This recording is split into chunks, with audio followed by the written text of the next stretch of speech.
તો અયોધ્યામાં બનાસકાંઠાના દર્શનાર્થીનું મૃતક ગોરધન ઠાકોરનું મોત થયું છે। રામ જન્મભૂમિ નજીક દર્શન માટે લાઇનમાં ઊભા હતા ત્યારે ચક્કર આવતા જમીન પર ઢળી પડ્યા હતા। તાત્કાલિક અયોધ્યામાં આવેલ શ્રીરામ હોસ્પિટલમાં સારવાર અર્થે ખસેડવામાં આવ્યા, પરંતુ દર્શનાર્થીને તબીબે મૃત જાહેર કર્યા છે। મૃતકના મૃતદેહને વિમાન મારફતે યુપી સરકાર અને ગુજરાત સરકારના તંત્ર દ્વારા વતન પહોંચાડવામાં આવ્યા છે।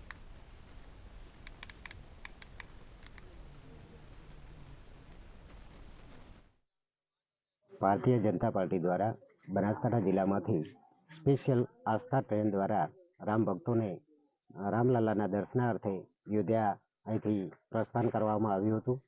ત્યાં અમારા ગામના ગોરધનભાઈ નાગજીભાઈ ઠાકોર જેઓ દર્શનાર્થે ગયા હતા, તેઓ સવારે વહેલા રામ ભગવાનના દર્શન કરવા માટે મંદિરથી થોડેક જ દૂર રહ્યા અને તરત જ એમને એટેક આવતા તાત્કાલિક એમને હોસ્પિટલમાં દાખલ કરવામાં આવ્યા।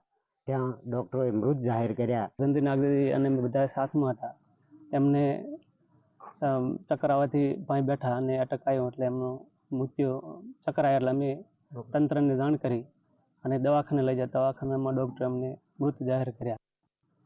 પછી એમની બોડી અહીંયા લાવવા માટે કેસાજી અને યુપી સરકારે અમને ખૂબ મદદ કરી છે કે અહીંયા નોખા ગામ સુધી પહોંચે ત્યાં સુધી મદદ કરી અને ગુજરાત સરકારનો અને યુપી સરકારનો ખૂબ ખૂબ આભાર। અને સરકારે અમને કંઈક આર્થિક સહાય કરે, મદદ કરે એવી આશા।